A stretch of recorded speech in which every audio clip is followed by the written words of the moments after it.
देखेंगे हम इसमें, इस आंदोलन में रामकृष्ण आंदोलन। अब इसमें पहले यह समझेंगे कि ये रामकृष्ण कौन थे जो आंदोलन चल रहा है, और आंदोलन कहाँ चला, कैसा आंदोलन था।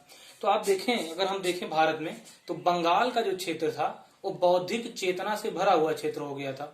वहीं पर राजा राम मोहन राय यानी आधुनिक राष्ट्रवाद के जनक के रूप में, या आधुनिक भारत के जो पिता हैं, नौ जागरण के पिता हैं जो राजा राम मोहन राय, उनकी जो है पृष्ठभूमि रही है वहां पर। तो उसके कारण बंगाल में ब्रह्म समाज के कारण, राजा राम मोहन राय के प्रयासों के कारण, यंग बंगाल आंदोलन के कारण, देवेंद्र नाथ टैगोर, केशव चंद्र सेन जैसे लोगों के कारण बंगाल का जो क्षेत्र है वो बौद्धिक चेतना से भरा हुआ है, यानी वहां के लोग आधुनिक विचारों को जो है अपना रहे हैं। तो वहीं पर बाद में रामकृष्ण आंदोलन की शुरुआत हुई। जैसे हम देख रहे हैं कि ये लोग कह रहे हैं कि कर्मकांड को ना मानिए, ब्रह्म समाज का कर्मकांड का विरोध कर रहा है।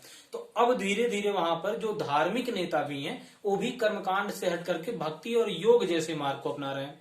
इन्हीं आंदोलन, इन्हीं लोगों में से, यानी कि इन्हीं पुजारियों में से जो कर्मकांड के विरोधी थे, उन्हीं में से एक व्यक्ति हैं जिनका नाम है रामकृष्ण परमहंस। रामकृष्ण परमहंस।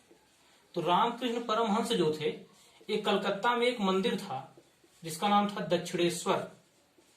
ये दक्षिणेश्वर काली मंदिर के पुजारी थे। दक्षिणेश्वर काली मंदिर के जो है ये पुजारी थे।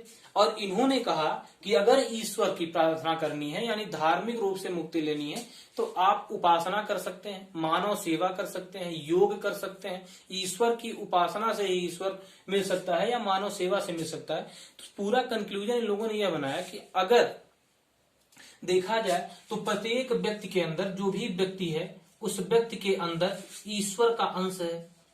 ईश्वर का अंश है, यानी व्यक्ति के अंदर ईश्वर का अंश है। और अगर किसी हिसाब से आप ईश्वर की सेवा करना चाहते हैं तो आप मानव मात्र की सेवा करें।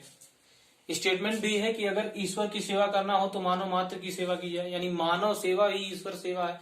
तो मनुष्य सेवा, समाज सेवा जो है उसको मुक्ति का एक मार्ग यहाँ पर बताया जा रहा है।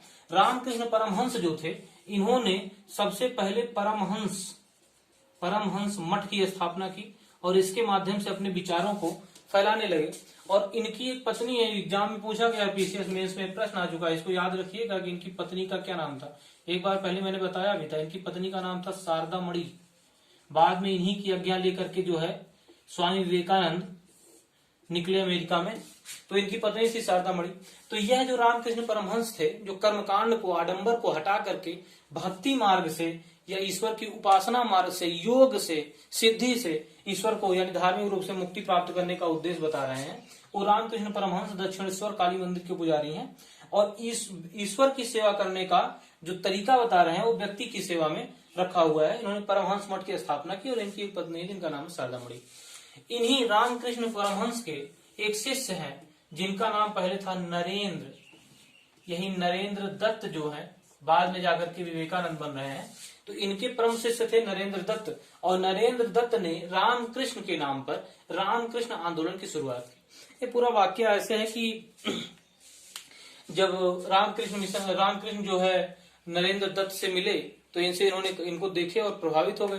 तो इन्होंने कहा कि आप जो है संसार के उद्धार में महत्वपूर्ण योगदान दे सकते हैं, नव चेतना ला सकते हैं, नव हिंदूवाद की स्थापना कर सकते हैं, तो आप जो है हमारे शिष्य बने। और इस शिष्य बने और बाद में धीरे धीरे करके इन्होंने रामकृष्ण मिशन, रामकृष्ण आंदोलन की पृष्ठभूमि तैयार की।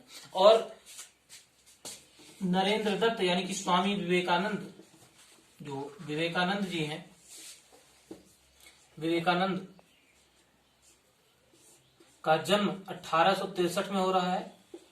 कलकत्ता में पैदा हुए 1863 में, 1863 में पैदा हो रहे हैं। और यही स्वामी विवेकानंद जो हैं रामकृष्ण अपने गुरु जी के नाम पर पूरे भारत में भ्रमण कर रहे हैं और पहले लोगों से चंदा मांग रहे हैं। अच्छा, इनका नाम विवेकानंद कैसे पड़ गया, इसके पीछे एक कहानी है। विवेकानंद यानी नरेंद्र दत्त जब शिकागो में धर्म सभा में, जो विश्व धर्म संसद बैठी हुई थी, उस धर्म संसद में जाने के लिए पूरे भारत में घूम करके चंदा एकत्रित कर रहे थे वहां पर जाने के लिए, यात्रा किराए के लिए। तो एक घूमते घूमते नरेंद्र दत्त जो थे वो खेतड़ी के महाराज के पास पहुंच गए। खेतड़ी के महाराज का नाम था अजीत सिंह।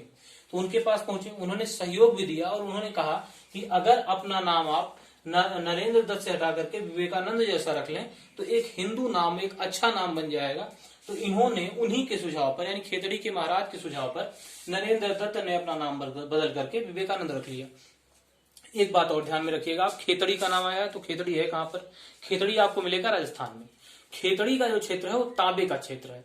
खेतड़ी से तांबा निकाला जा सकता है। आज भी अगर आपसे पूछा जाए कि तांबे का उत्पादन कहाँ से निकाला जाता है, तांबे का भंडार कहाँ पर है, तो खेतड़ी बताएं, राजस्थान बताएं। तो खेतड़ी के राजा अजीत सिंह और उन्होंने इनका नाम दिया विवेकानंद। विवेकानंद 1893 में जो विश्व धर्म संसद हुई अमेरिका के किस शहर में? शिकागो शहर में। ध्यान दीजिएगा, अमेरिका के शिकागो शहर में जो विश्व धर्म संसद हुई, उस विश्व धर्म संसद में ये पहुंच गए और विश्व धर्म संसद में पहुंच करके उन्होंने अपना लोकप्रिय भाषण दिया और वहां पर अपने ढेर सारे अनुयायी बना लिए। और यही विवेकानंद जो है बाद में जाकर के अपने गुरु जी के नाम पर 1897 में इन्होंने रामकृष्ण मिशन की स्थापना की। तो रामकृष्ण मिशन या रामकृष्ण आंदोलन जो है वो विवेकानंद जी के द्वारा चलाया गया है। रामकृष्ण मिशन था क्या? रामकृष्ण परमहंस के विचारों को जनता तक पहुंचाने का एक माध्यम था। स्वामी विवेकानंद जो थे ये भी अपने गुरु की भांति मानव सेवा को ही ईश्वर की सेवा मानते थे। विवेकानंद जी का एक स्टेटमेंट है, विवेकानंद जी कहते थे कि जो हिंदू धर्म है वो चूल्हे चौके तक सीमित होकर के रह गया है। लोग कहते हैं कि हमारे खाने को मत छुओ, हमको मत छुओ, हम छुआछूत हो गए हैं, हमारे सारे धर्म थाली लोटे और बर्तन में ही सीमित रह गए हैं, खाना बनाने वाले गृह में ही यानी भोजन कक्ष में ही सीमित रह गए हैं।